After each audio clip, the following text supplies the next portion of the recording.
Welcome to the Sanity Project podcast, where you can awaken your mind to clarity and success even in today's life challenges. We're here to provide insights and solutions that will help you live a sane, healthy, and prosperous life. Here's your host, Joanne Victoria. Hello, everybody. This is Joanne Victoria with another amazing episode of the Sanity Project podcast. You are here to discover a life of clarity, confidence, and success. And especially important today with our amazing guest, Sejal Thakkar. Sejal is an employment law practitioner with over 15 years of employment law experience that includes advising clients, human resources personnel, and legal counsel regarding sound, standard employment practices. Her passion for training led her to create TrainXtra, a proactive training practice where she brings the wealth of her employment law expertise in customized training to executives, managers, and non-managers in an interactive, engaging environment. Welcome to the show, Sejal. Thank you, Joanne. I'm so honored to be here with you. I'm grateful that you're here. I'm really grateful that you're here because I have so much fun with you. So people want to know, who is Sejal and how did she get here? Wow. Well, that's such a great question. I love it when people ask me that because what I want to say is right now I'm all about being a mom to my 7-year-old. That's my full-time job. My part-time job is I am a chief civility officer for TrainXtra, which I started 2 years ago. Just by way of background, I have an employment law background. I've been for over 15 years, and I've talked to nonprofit, public sectors, the private sector, and I've dealt with all these organizations. And when I started looking at what are the type of cases, like why are we ending up in court? I pulled out all my cases and I started looking at them, and it became very clear that there was a breakdown in some kind of communication. Usually that was the result of it because people were put in these compromising positions or something was happening that was making them feel uncomfortable, and then they didn't know what to do about it. So that was going on across all the different sectors. Meanwhile, the employers that I was working with as an attorney, they weren't doing what they could have proactively to make their workplaces safe for their employees or to create an environment where people can actually speak up if they're put in these compromised positions. Well, I thought that people could go to HR and have these things handled by HR. Yeah, I think HR, to be honest with you, they just have so much on their plate. And I think that it's not all just HR, right? It's not just the lawyers. It's not HR. It's not leadership. And that was the problem. It's everybody has to be in the organization, has to be a part of a holistic approach. And the culture has to be really focused in on civility and making sure that everybody there feels included and is treated with dignity and respect. And so that's really what it's about. And that wasn't happening with the cases I was working on.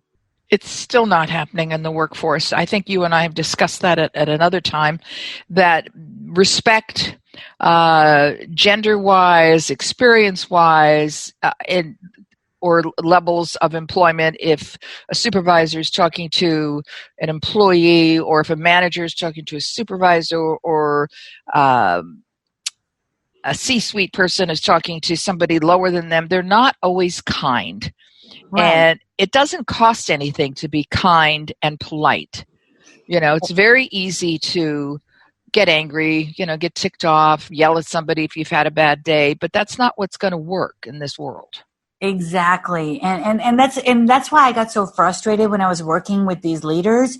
It's like they were waiting around for something to rise to the level of being legally actionable before they do something about it. Meanwhile, they're not providing support or resources to empower the employees to be part of that. And so how does this work? You can't just have lip service, and all they were focused in on was claim prevention, or how do we defend ourselves when we're in a lawsuit, rather than really focusing and caring about their people. Well, how? And that's where it has to be. It has to be about civility. And I think I've had this conversation with many people because, I do a lot of training on unconscious bias as well. And I'll talk to you a little bit about that. But when I started TrainXtra, I was really struggling with, do I go in? I knew I was going to do the legal compliance training, like sexual harassment and all those cases, because I've been doing that for a while. Mm-hmm. But as far as the other part of me wanted to really kind of tap into the diversity and inclusion side, because that's an area that I'm very passionate about. And so initially I was doing a lot of diversity and inclusion training, and I still do. But then what I realized is I started watching more experts doing these trainings, and I was attending these trainings, and I was talking to HR, and I was talking to management, is that we're expecting people to go from they don't even understand to now being inclusive. And it was just asking a lot for people to make that jump. So I wanted to talk to a bigger audience. And so that's why I decided to be my chief civility officer, is that I think that we need to set the bar at civility, meaning that is the foundation, that we want to get everybody to that point and define what that means for the organization. And every organization is different. So how they define it is going to be different. But then make sure that they give the resources, the people, the money, all of it, backing it up, not just lip service, so that it gets infused throughout the entire culture of the organization. And so that's what I'm out there doing right now, or trying to do. I was going to say trying to do, because it must be difficult for you in your attempt to get business owners or executives to change their minds about how they see things. You know, Joanne, it is difficult, but I'll be honest with you. I mean, in my experience has been that people are actually wanting to hear this right now. And that's why I just want to make my voice heard, because I've been having really positive results with spreading the message about civility. And I mean, in January, for example, at the end of January, I spoke at a conference here in San Francisco called Work Rebooted. And that's the first time I actually formally, in front of top CHROs and HR folks, I pitched it out there and I said, how many of your organizations have a chief civility officer? And I think like one person raised their hand, and everybody was kind of looking around like, what the heck are you talking about? And when I explained it, I thought they were going to laugh me off that stage. And afterwards, several people came up and they were like, you know what? We wish you were earlier in the conference, because more people needed to hear this message. So I've been having really good feedback on it, and I think that's good. And I think, especially right now, I think we're more in a space where people are more open to it, and I think we need it. So thank you for allowing me to share my voice on your podcast. Well, I love what you have to say, and I think you need to trademark that right now, Chief Civility Officer, because you would be the one that they hire to come in to speak to, train, show people what civility really is, and as a way of being really clear to the audience, what does being civil mean to you? Yeah, and I think there's a lot of different components to it. I mean, when I first started training, I was really kind of thinking about, what is it really that I want to accomplish by this? And what is it that everybody is really going to, understand? Because I don't want to lose anybody. And that's what I was, when I was going to these diversity and inclusion trainings, I still believe very strongly that diversity and inclusion has to be a core value. But then when I would look around the room, and all of a sudden people are feeling left out or excluded. And that's not what I wanted to do. I didn't want people to feel left out or excluded. So when I think about civility, it has a lot to do with, there's a lot of people that are in this space, but some of the definitions I've seen resonate with me. And I think it's making sure that everybody that is in the organization feels empowered and understands that they are to have a respect for other people, regardless of the differences that they have. Right? It also involves making sure that you're present, whether that is you've got 5,000 things on your desk and now an employee walks into your office and has a complaint.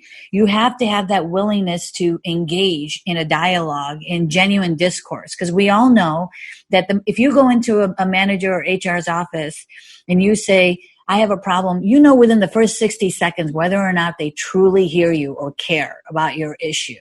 And it's that quickly that person might change their focus on what they originally came in to talk to you about, and now they're going to focus on the fact that this is a matter of my integrity. You're not listening to what I have to say.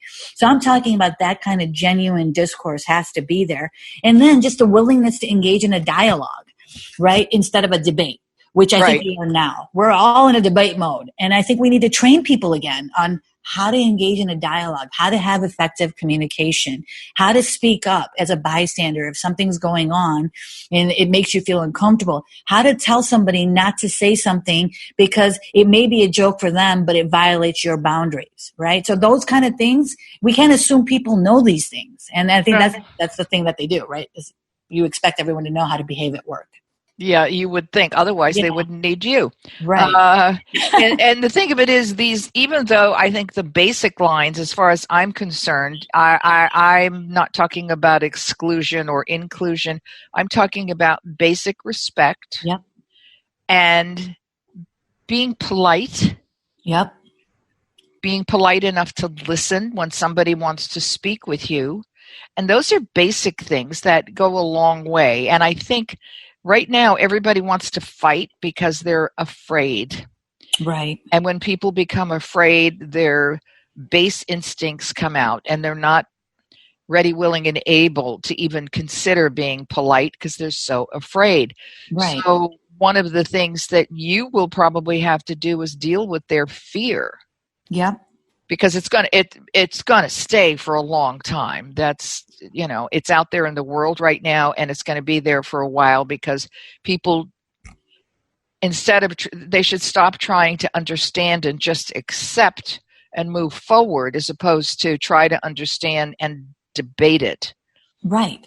But these are basic. I mean, it's the thing. It's like they use the word soft skills, right? And I don't really like that word because it makes it seem like they're not important, that you know how to communicate or that you know what is appropriate or what's not appropriate, right? Like and you have to think about it. A lot of employees we know this, they're afraid to speak up. Because they feel like if they say something, they're either going to look like an outsider, their manager might retaliate against them, the organization has, lots of organizations have institutional betrayal where now the person that reported the complaint now is being betrayed by the organization, right? Yes, that's constant. It's constant. It's sad. No wonder. It's very sad. And no wonder 75% of the people that experience some kind of harassment in the workplace aren't going to say anything. It takes a lot of courage to speak up. Right? Because there is this fear that your reputation's going to go down. There's going to be some kind of retaliation against you. It's going to impact your future. But, if you can't allow people, when people show up to work, if we're talking in the workplace setting, people show up, most people have good intentions. They want to work hard, but they're not supported or they're not respected or or there's this culture of toxic behavior that has been going on for 30 years. Yeah, I remember something just flashed in my synapse up there that a long time ago I was managing an FBO, which is a fixed base operator on a airfield for private planes. Because private planes do not use the same landings and go to the same places that commercial planes do. And I was managing the entire thing, and I managed it, but the men ran it, if you know what I mean. Yeah. So there was these dudes that had been there forever, and they had this young guy. Mm-hmm. He was not over 18, I know that. And they had him working 7 days a week. And he was trying so hard to please everybody that he was getting sick. And I, said, come on, you gotta, today I would get the gun, I would start at the top now. But then I was sort of, in the middle, and I said, you can't do this. Number one, it's illegal. At the time it was, and certainly in him pumping fuel into airplanes, because he could have made a huge mistake and people could have died. And what I did, bottom line, was I reported the company to the Labor Relations Board. Mm-hmm. And of course, you know what happened to me, right? Yeah. Don't tell me. Yeah, I got fired. They had to change this young man's schedule, but they said, you don't fit here. You don't fit with us. Mm-hmm. And it was like, thank God. Thank you. I'm glad. Of course, I didn't like to be fired, but that's the way it goes. And, you got to take a stand. You can't just sit back and watch. And today, I think it's even worse today. And what I'm talking about happened, a few decades ago. So, absolutely. But you know what the good news is? The good news is, out of all of this, is that it's changing. I mean, it's changing. And what I see is, the Me Too movement kind of helped. It started sparking a little bit of it, but at least in what I've been doing, I'm seeing that more and more people are getting involved. It's like I'm starting to see that wave or that shift starting to happen. I'm not saying it's going to happen overnight. I'm not saying it's going to be easy, but I'm starting to see, and it might be just the generational change that's going on. Where you've got different leaders coming in and they're not as tolerant, or they don't have that, I don't know, whatever kind of tough, I'm the leader, I'm the boss, and I say what goes mentality, where it's more of that collaborative type of individuals. And so I think we're going to see some changes in it. But you know what? I'll tell you, it is a tough battle. I'll tell you, every time I get in front of a group of people, I have fear, of putting myself out there, because I don't know if everyone's ready for my message yet. It doesn't matter. Yeah, and that's the thing. You know why? It doesn't matter whether they're ready or not, because the message is ready. Yep. You wouldn't have had the message unless it was time to tell it to them.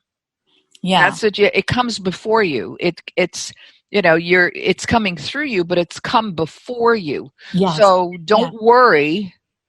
I say that, from my position, but you needn't worry about whether they are ready for it. Whether they're ready or not, you're going to give it to them, because and I agree with you. And I think you're right. It's been said many times. And I think it's one of those messages that we have to just keep saying it over and over again. Like this unconscious bias issue is a perfect example of what we're talking about. I've been an attorney, I've been litigating these cases, employment law cases, since 2003, right? I had some kind of employment law I've been working on, and that's all I've done.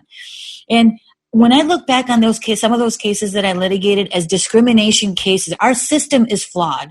The way the system is set up. I mean, those cases were treated as intentional discrimination or harassment cases, which may be not intentional, but still a harassment case. Now that I've learned about unconscious bias, I question whether some of those cases were a result of, because the impact is the same. But one is that the person is intentionally, or they're acting in violation of some rules. The other one is happening unconsciously, but nobody seems to care about the fact that we need to address that situation differently than go to the courthouse. If somebody has an unconscious bias and they're not aware about it, and that results in some kind of aggressions towards a coworker or somebody that they're working with, or that impacts how they manage their team because they're only hiring people that look like that person, that needs to be addressed differently. And HR is not ready for that. The lawyers aren't ready for that. So, but it's the other side of the coin, and nobody's, I mean, it's, and it can't just be the HR that gets trained on it. It has to be every employee. Oh, yeah. It's a personal thing.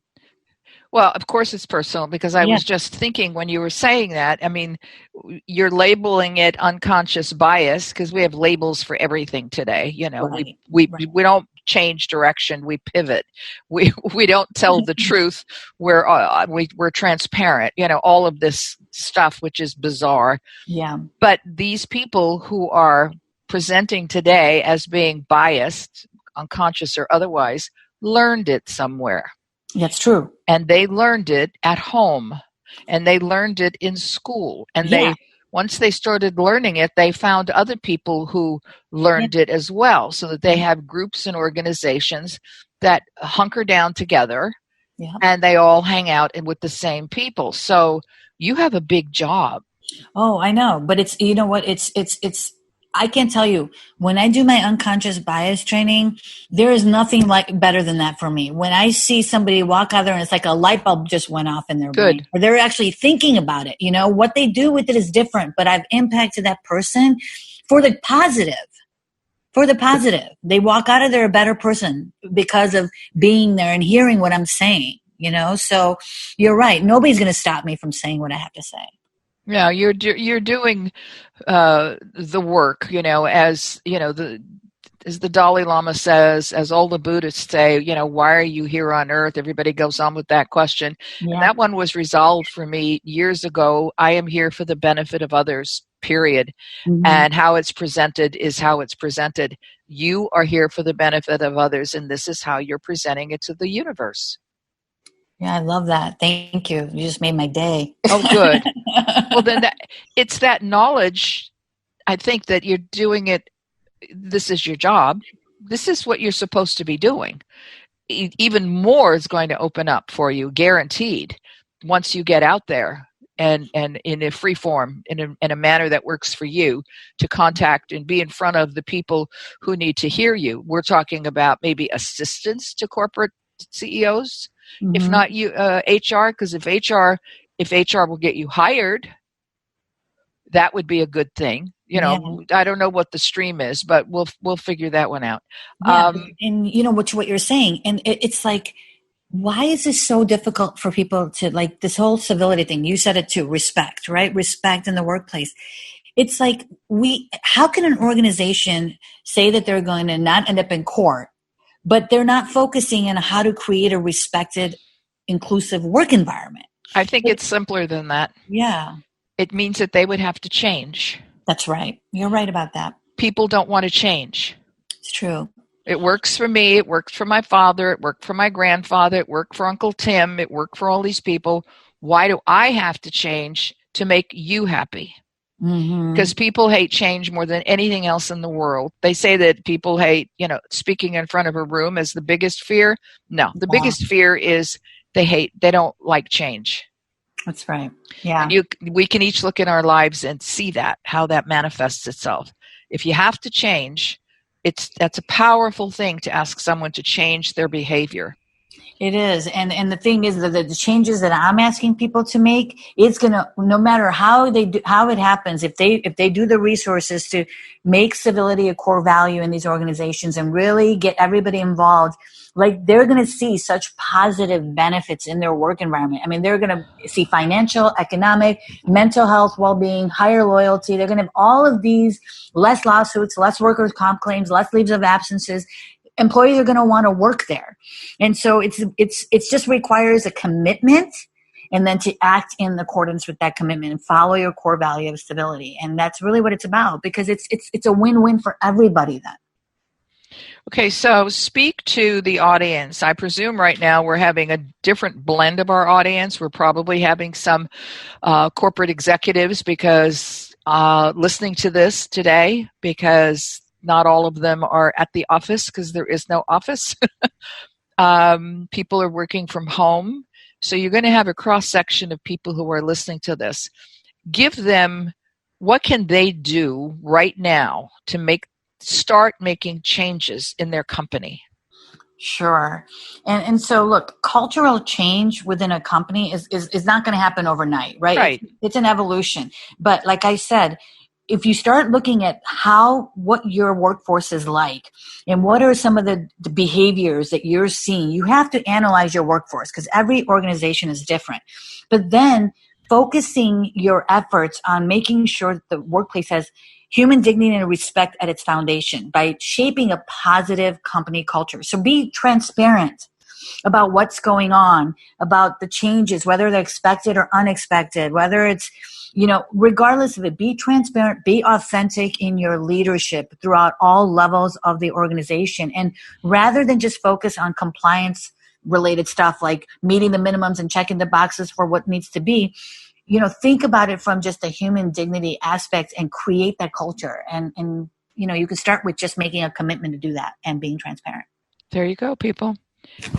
I know you always like to have something, a to-do list. You want to go out and do something. You can do three things actually. You can listen to this podcast again. You can give it to other people that you're associated with who would benefit from it. And what was the third thing? There was a third thing. Oh, make your own list. Make your own list of what you're committed to in your company. If you're an employee, take it to your employer. Take it as high up as you're willing to go. And if you're afraid, do it anyway. I don't care if you're afraid. That we're done with fear in this area. We just have to do some things. So go to, the third thing was go to Apple and give Sejal, excuse me, why did I call you Treya? Who's Treya? I don't even know a Treya. Sejal 5 stars for her show here today because it's been incredible. Listen to it again. Take your own notes. Make your own lists about what your to-dos are to take back to your company, whether you're a small business owner, whether you're a corporate executive or an employee in that corporation. What do you want? What do you want? What do you want? Write it down. Take care, everybody. Thanks, everybody, for being here. It's been a great time. Bye-bye. I hope you enjoyed this episode of the Sanity Project podcast. Please go to AskJoanneVictoria.com to listen to more podcasts. Check out Joanne's coaching programs and get a free copy of her report, 5 Steps to Achieve Life-Work Harmony. That's AskJoanneVictoria.com. Take care, and thanks for being here.